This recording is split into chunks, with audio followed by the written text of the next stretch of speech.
berjalan dalam firman-Mu, hatiku siap.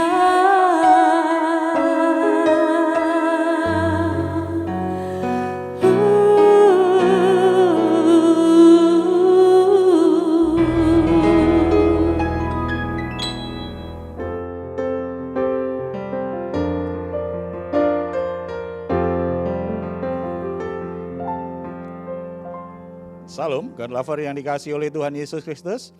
Kiranya semuanya dalam keadaan sehat, sukacita dan menikmati keluarga yang menyenangkan.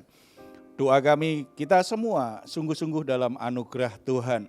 Setelah kita sepanjang hari ini beraktivitas, tidak semua hal yang kita lalui mungkin berjalan dengan lancar. Bahkan situasinya tidak bersahabat, itu menjadi beban dalam pikiran dan jiwa kita. Apapun keadaannya, mari kita hampiri tahta kasih karunia Tuhan. Karena kita percaya dalam hadirat Tuhan, maka jiwa kita akan mengalami kedamaian, jiwa kita akan mengalami kelegaan. Tuhan Yesus sendiri telah berkata kepada kita semua, marilah kepadaku semua yang letih lesu dan berbeban berat, aku akan memberikan kelegaan kepadamu. Percaya janji Tuhan ini, ya dan amin. Mari kita hampiri Dia. Kita berdoa. Bapa di surga, kami bersyukur karena anugerah-Mu luar biasa dalam hidup kami. Tuhan selalu menyertai kami, tidak pernah kami ditinggalkan sendirian. Semua permasalahan, semua beban berat yang kami alami, kami sangat percaya ketika kami ada dalam hadirat Tuhan. Tuhan memberi kami kelegaan, Tuhan membukakan pintu untuk jalan keluar. Tuhan memberi kami hikmat dan kekuatan untuk menyelesaikannya. Tidak ada alasan bagi kami terus menanggung beban berat dalam keadaan tertekan, dalam keadaan stres. Karena di dalam hadirat-Mu kami sungguh-sungguh menikmati kepuasan, kelegaan, dan damai sejahtera itu. Kami persembahkan korban syukur kami lewat pujian penyembahan kami. Kiranya Engkau disenangkan dan nama Tuhan dimuliakan. Dalam nama Tuhan Yesus kami berdoa. Amin. Oh Tuhan, terima kasih Yesus. Haleluya.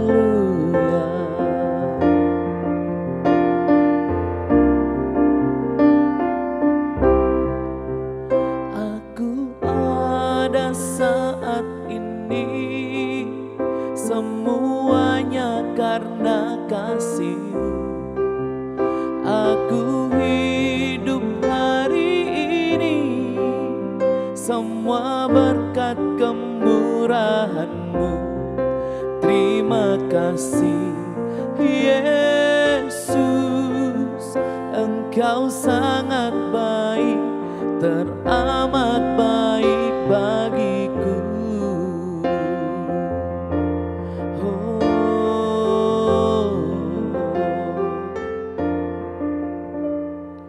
Kau hiasi kehidupanku dengan kemurahan-Mu. Kau rancangkan masa depanku penuh dengan harapan. Aku ada saat ini, semuanya karena kasih-Mu. Aku hidup hari ini, semua berkat kemurahan-Mu. Terima kasih Yesus, Engkau sangat baik, teramat baik. Aku ada saat ini, semuanya karena kasih-Mu. Aku hidup hari ini, semua berkat kemurahan-Mu. Terima kasih Yesus, Engkau sangat baik, teramat baik bagiku.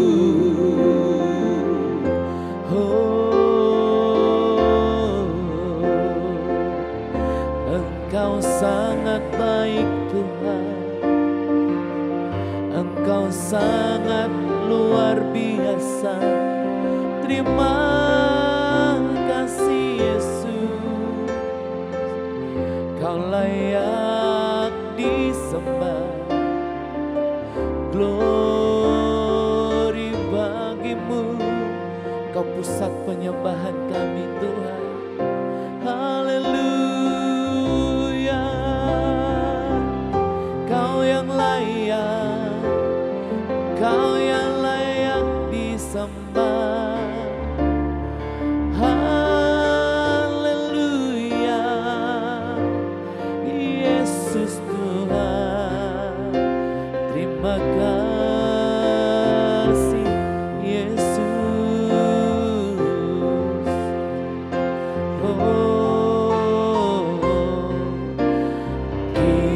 Kiranya Engkau memberkati aku berlimpah-limpah dan memperluas. Terima kasih Tuhan, daerahku. Oh, dan kiranya tangan-Mu menyertai aku dan melindungi aku daripada malapetaka, sehingga kesakitan tidak menimpa aku. Oh, kiranya Engkau memberkati aku berlimpah-limpah, Yesus, dan memperluas daerahku. Dan kiranya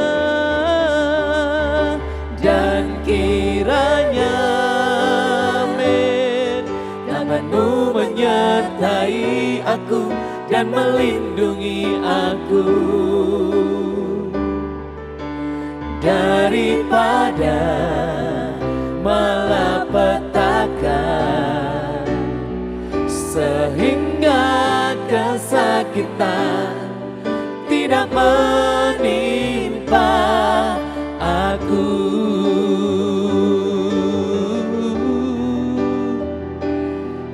Tuhan mendengarkan dan menjawab doaku.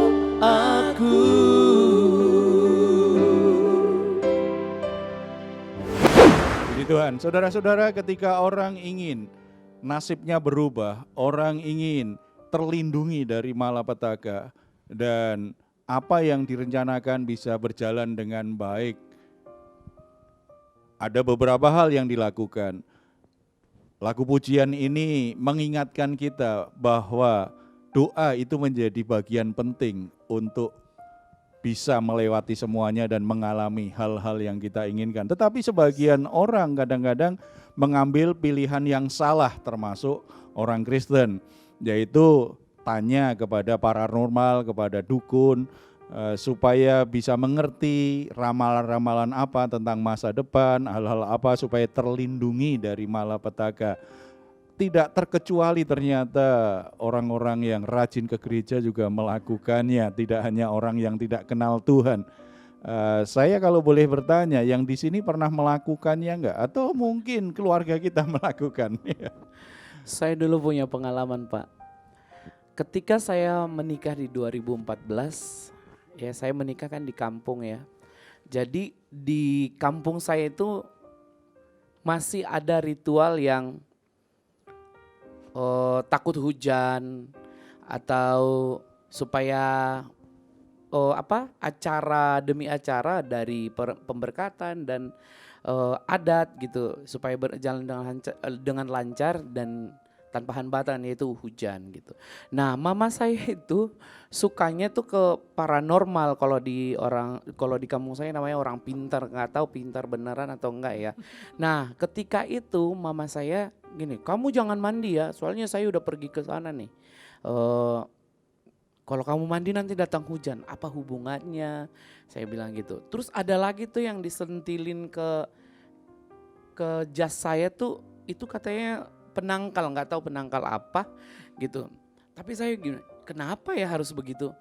Tapi saya ikutin aja karena takutnya mama saya ngambek, ntar saya nggak jadi nikah kan gitu.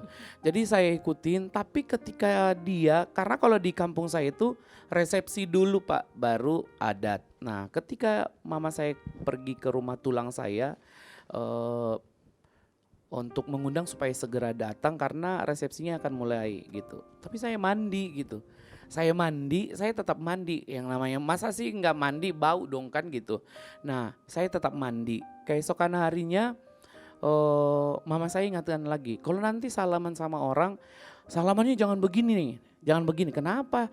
Pokoknya jangan begini aja gitu. Harusnya begini. Gitu katanya. Tapi itu katanya kalau ada yang mau nyobain kita untuk melakukan sesuatu itu supaya nggak kena di kita langsung Pak. Jadi kita harus tutup dengan ini supaya pas salaman nggak nyampe ke sini tangan yang nyalamin kita. Saya ikutin, tapi ketika pas udah mau pemberkatan mau menuju gereja itu saya lepasin tuh yang dicantelin di jas saya. Nah, tapi memang kejadian ketika saya pas pada saat memberkati pendetanya pas memegang kepala saya, hujan datang sih gerimis. Tapi saya anggap itu hujan berkat lah, ketika saya sudah diberkati 2 menjadi 1 ya Tuhan pasti memberkati gitu. Terus itu gimana ya Pak? Apakah mama saya ikut-ikutan jadi orang pintar atau bagaimana ya Pak? Ya, ternyata memang realita ya, masih banyak orang Kristen yang mengandalkan dukun, pergi ke paranormal untuk mohon perlindungan, untuk mohon berkat dalam konteks pengertian mereka. Tetapi sesuatu yang aneh ya, ibadah dilindungi dengan kuasa dukun. Ya, ini kan kebalik ya, Tuhan lebih berkuasa dari kuasa yang dipakai oleh dukun gitu ya. Tetapi inilah realita ya, dalam kehidupan kekristenan kadang-kadang masih banyak yang masih percaya Tuhan ya, percaya dukun ya, percaya yang lain-lain ya gitu, kemudian dicampur aduk atau tadi ibadah yang mestinya kan mengandalkan Tuhan gitu, minta perlindungan yang bukan Tuhan, itu kan juga terbalik gitu. Jadi Tuhan lebih besar dari setan atau setan lebih besar dari Tuhan, jadi bingung mereka gitu. Pokoknya yang kira-kira menjamin saya lebih terlindungi, itu harapan mereka. Walaupun kadang-kadang kan diperintahkannya aneh-aneh, ya kan? Gimana, apa hubungannya hujan dan tidak mandi? Tetapi itulah yang diyakini kan. Kadang-kadang yang aneh-aneh gitu kalau dukun yang berkata, orang percaya dan melakukannya. Ini berbeda ini kalau pendeta yang suruh begitu coba. Pendetanya nggak diundang khotbah lagi, nggak boleh khotbah lagi itu. Kalau suruh jemaat supaya tidak hujan, retreatnya nggak terganggu oleh hujan, jadi jemaat sebelum berangkat retreat jangan mandi semua ya. Itu tidak ada yang, itu orang, kalau pendeta yang mengatakan begitu banyak yang komplain. Tapi kalau pendeta, kalau dukun kok diikutin ya. Kekacauan iman. Dari sini kita bisa mengerti sebenarnya soal apa yang terjadi di masa depan, apa yang akan terjadi di hari-hari yang akan datang, itu sebuah misteri. Karena masa depan atau hari yang akan datang itu sebuah misteri, orang ingin mendapatkan kepastian. Karena ingin mendapatkan kepastian mungkin dari janji Tuhan atau firman Tuhan. Tuhan itu kan tidak pernah mengajar kita untuk mengalami janji-janjinya untuk masa depan itu secara instan, secara mudah atau gampangan. Enggak. Tuhan bekerja dengan agenda yang pasti, dengan proses yang benar. Dan ini membuat banyak orang akhirnya tidak sabar dengan prosesnya, tidak mau mengalami kesulitannya, maunya jalan pintas dan yang lebih pasti saja secara perasaan mereka. Dukun itu jadi salah satu solusi palsu yang ternyata masih banyak yang dipercayai oleh orang. Proses Tuhan, waktu Tuhan yang misteri itulah membuat banyak orang kadang-kadang memang jadi khawatir, bisa enggak ya sampai di sana, keadaannya aman atau tidak ya. Hal-hal seperti itu kan yang membuat orang akhirnya jatuh dalam pencobaan, akhirnya lari pada kuasa-kuasa kegelapan. Nah, kita semua harus mengerti itu sesuatu yang salah. Tidak semestinya hal itu kita lakukan sebagai orang yang sungguh-sungguh percaya kepada Tuhan. Lalu gimana Pak sebagai orang Kristen kita menyikapi masa depan supaya orang Kristen percaya bahwa masa depan itu ada di dalam rancangan Tuhan gitu. Dan tetap percaya. Bukan di rancangan dukun. Ya. Dan tetap merasa nyaman walaupun mandi setiap hari. Ya, kita bisa lihat ada bagian dari firman Tuhan kita bisa pelajari dari Bilangan pasal 13. Itu sangat menarik sekali. Bagaimana orang-orang Israel itu sudah dekat dengan tanah perjanjian, kemudian mereka mengirim 12 pengintai untuk masuk. Kisah ini memberi kita 3 prinsip penting bagaimana kita menggapai masa depan, bagaimana kita menjalani hidup kita, mengarahkan hidup kita ke masa depan. Yang pertama, kita harus berani melihat realita hidup secara utuh. Di ayat 27, Bilangan 13 ayat 27, mereka menceritakan kepadanya, kami sudah masuk ke negeri kemana kau suruh kami. Dan memang negeri itu berlimpah-limpah susu dan madunya. Dan inilah hasilnya. Tuhan menjanjikan bahwa orang Israel itu akan dibawa ke tanah perjanjian. Sebuah tempat di mana dipenuhi dengan berlimpah dengan susu dan madu. Dan ke-12 pengintai itu masuk di sana benar adanya. Bahwa negeri yang mereka masukin itu negeri yang sangat subur sekali. Gambarannya berlimpah dengan susu dan madu. Ini dari tempat yang sangat baik, sangat subur sekali. Mereka menikmati, mereka membawa buktinya. Realita pertama adalah bahwa janji Tuhan itu bukan pepesan kosong, hanya ngomong untuk menghibur atau membujuk manusia supaya mau mengikut dia. Tidak. Janji Tuhan itu sebuah realita. Cuma penggenapannya itu sesuai dengan agendanya Tuhan. Tetapi itu sebuah kepastian, bukan sekedar perkataan kosong, bukan sekedar teori. Itu sebuah realita yang akan digenapi oleh Tuhan, akan dialami oleh umat Tuhan. Sebuah realita dan buktinya ada. Kalau kita melihat kisah-kisah perjalanan tokoh-tokoh Alkitab, hamba-hamba Tuhan di masa kita, di zaman kita, atau orang-orang Kristen di masa kini, kita bisa mendengar kesaksian yang sangat indah sekali. Bagaimana anak-anak Tuhan mengalami penggenapan janji Tuhan itu. Sungguh itu sebuah realita. Tetapi seringkali orang hanya berhenti pada realita ini.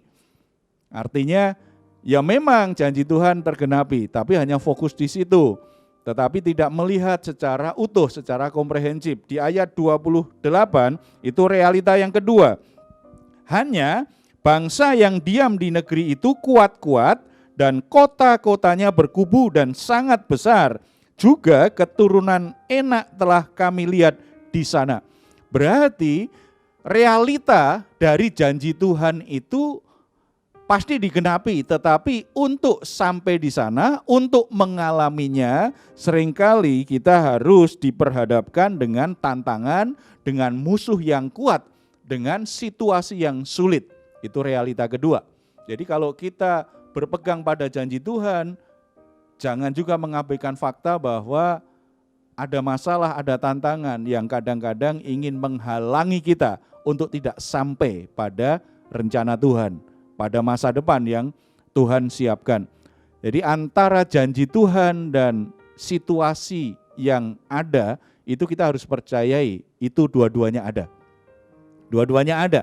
Kita jadi orang Kristen gak usah malu kalau suatu saat kita ternyata sakit, ternyata kita alami masalah, ternyata keluarga kita juga dalam pergumulan, dalam situasi yang tidak mudah, pekerjaan kita dalam situasi yang tidak mudah. Itu bukan berarti atau bisa dipastikan misalnya kita pasti berdosa menyimpang dari jalan Tuhan. Tidak. Ada kalanya itu memang bagian dari proses supaya kita bisa sampai pada janji Tuhan digenapi. Ini yang pertama, berani melihat realita yang ada secara utuh. Yang kedua, imani janji-janji Tuhan dalam melihat realita itu. Ketika melihat situasi yang begitu sulit, yang begitu berat, ingat janji Tuhan itu tidak pernah berubah. Makanya hati kita, keyakinan kita juga tidak boleh berubah. Iman harus menjadi landasan kita untuk melihat sebuah realita. Seperti Paulus berkata, aku hidup bukan karena melihat, tetapi karena percaya. Ada banyak situasi dan kondisi masalah dalam hidup ini. Tidak semuanya bisa kita urai, tidak semuanya bisa kita pahami, tidak semuanya sesuai dengan hitung-hitungan logika kita. Tetapi dalam iman, semua hal itu ada kemungkinan untuk bisa berubah. Semua hal itu bisa berubah. Dalam iman, situasi apapun selalu ada harapan. Di ayat 30, Kaleb berkata seperti ini.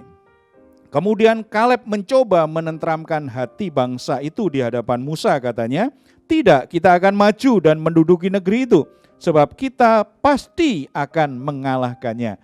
Ketika orang punya iman, walaupun ada musuh dan situasinya sangat berat, sepertinya janji Tuhan itu enggak pastilah itu bisa terjadi atau tidak. Tetapi dalam iman bisa berkata, pasti bisa kita duduki.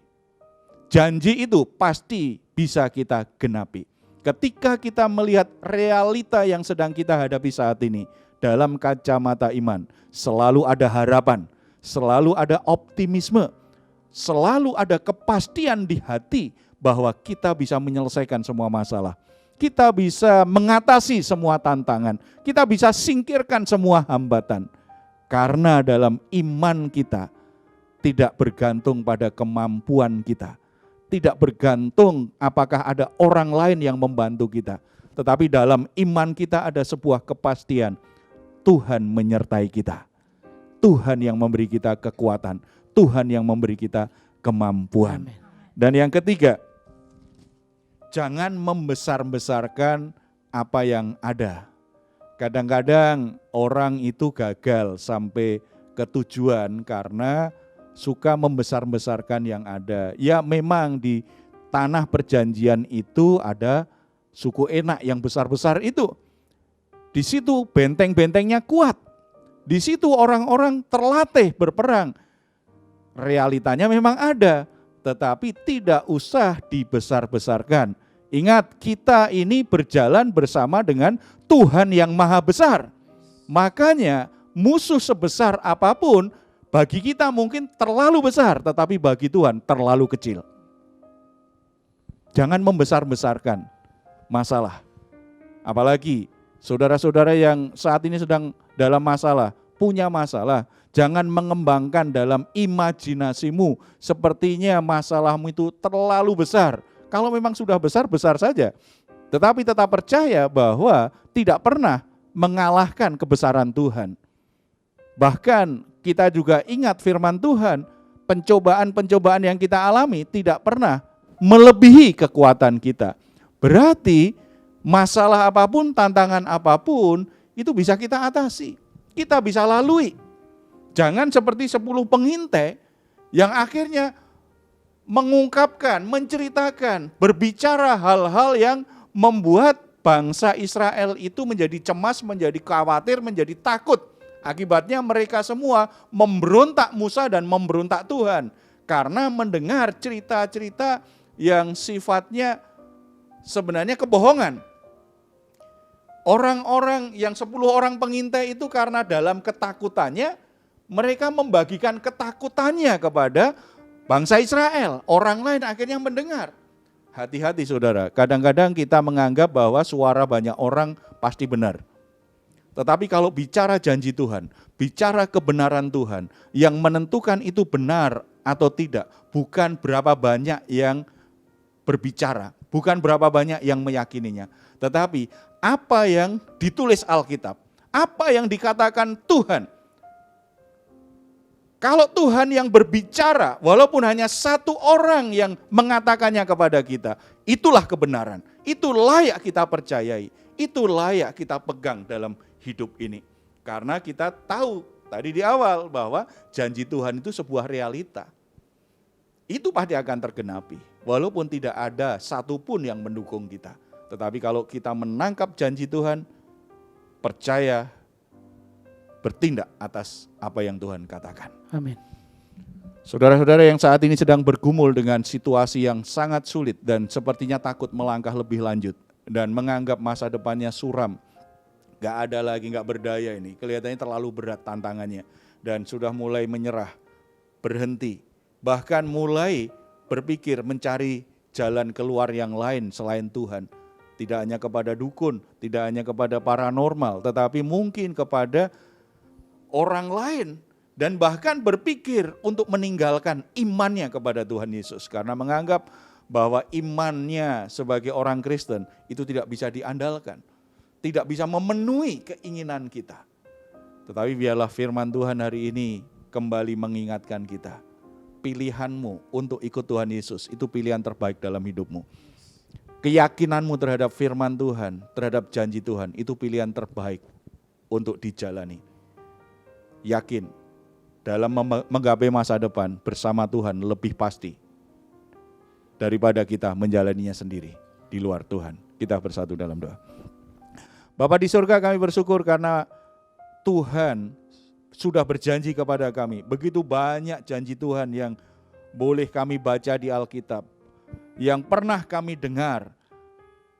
Dan kami sangat percaya apa yang Tuhan katakan benar adanya. Mungkin prosesnya yang seringkali membuat kami bingung, membuat kami tidak sabar, membuat kami menjadi ragu dengan janji-Mu itu Tuhan. Tetapi hari ini biarlah kami kembali diteguhkan bahwa janji-Mu terhadap hidup kami, terhadap masa depan, itu sebuah kepastian. Tuhan pasti mewujudkannya. Roh Kudus meneguhkan hati kami, menguatkan hati kami, supaya kami tidak bimbang, kami terus melangkah dalam keyakinan yang kuat, meyakini bahwa apa yang Tuhan janjikan pasti akan terjadi dalam hidup kami. Amin. Situasi sulit, musuh-musuh yang terlalu kuat menghadang kami, keadaan yang terlalu berat untuk kami atasi, tidak pernah menggagalkan janji Tuhan, tidak pernah menggagalkan rencana Tuhan yang terbaik untuk hidup kami. Karena Engkau lebih besar dari segala sesuatu, dari semua masalah kami. Engkau lebih besar, kuasa-Mu sanggup melakukan mujizat, keajaiban, melampaui apa yang bisa kami pikirkan. Biarlah kami semua semakin teguh dalam keyakinan kami. Bapa di surga, Engkau menilik hati kami semua, terutama saudara-saudara yang saat ini sedang mengalami kebimbangan. Karena apa yang mereka imani, apa yang mereka yakini, janji-janji Tuhan yang mereka yakini sepertinya tidak terbukti. Bahkan semakin hari mereka semakin jauh dari realita dari janji Tuhan itu. Tetapi hari ini biarlah Roh Kudus kembali meneguhkan iman mereka. Tidak ada kata terlambat bagi Tuhan. Seperti Abraham yang tidak mungkin lagi memiliki keturunan, tetapi karena Tuhan sudah berjanji, akhirnya dia juga bisa memiliki keturunan. Seperti Sakaria dan Elisabet yang tidak mungkin lagi punya keturunan, tetapi ternyata di saat mereka tidak mungkin lagi punya anak, Tuhan mengabulkan doa mereka untuk memiliki keturunan. Ketika Tuhan ingin memenuhi janji-Mu, sebenarnya kelemahan kami, kebodohan kami, ketidakmampuan kami tidak pernah menghalang-halangi Tuhan bekerja. Kami sangat percaya Engkau tidak pernah terlambat menolong kami dan membuktikan kebenaran dari janji-janji-Mu. Amin. Bagian kami terus percaya, bagian kami terus setia, bagian kami terus melangkah di jalan-jalan-Mu Tuhan.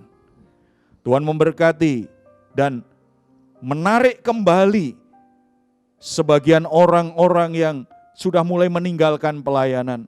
Bahkan hamba-hambamu yang mulai padam semangatnya untuk melayani. Bahkan mulai berhenti melayani karena situasi berat yang harus dilalui selama pandemi 3 tahun ini.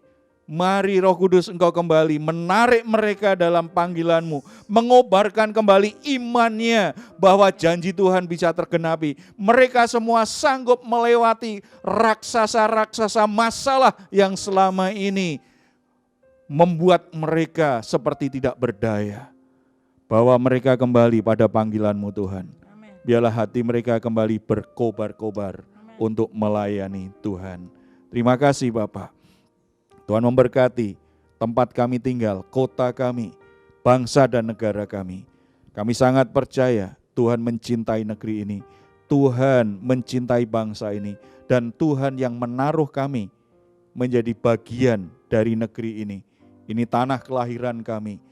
Kami mohonkan berkat atas bangsa dan negara kami, dan jadikan kami semua berkat atas bangsa dan negara ini Tuhan. Kami sangat percaya melalui hidup kami, Tuhan ingin bangsa ini menjadi lebih baik dari keadaan-keadaan sebelumnya.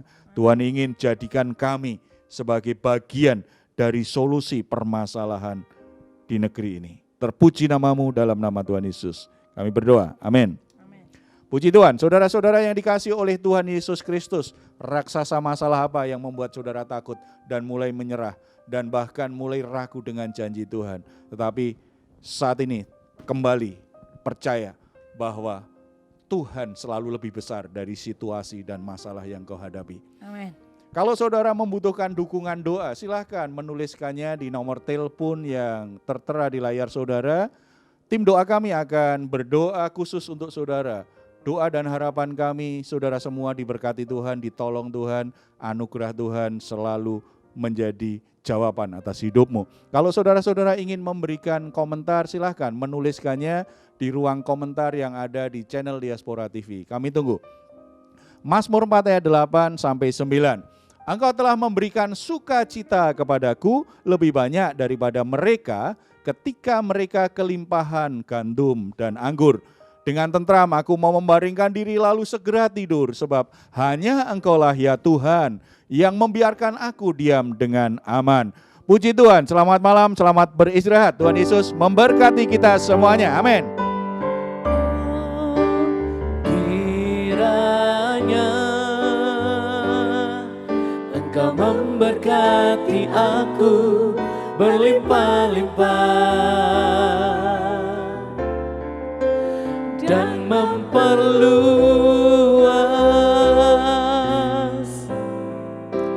daerahku,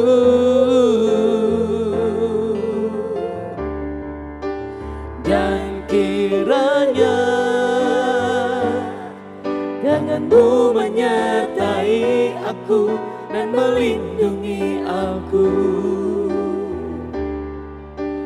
daripada malapetaka, sehingga kesakitan tidak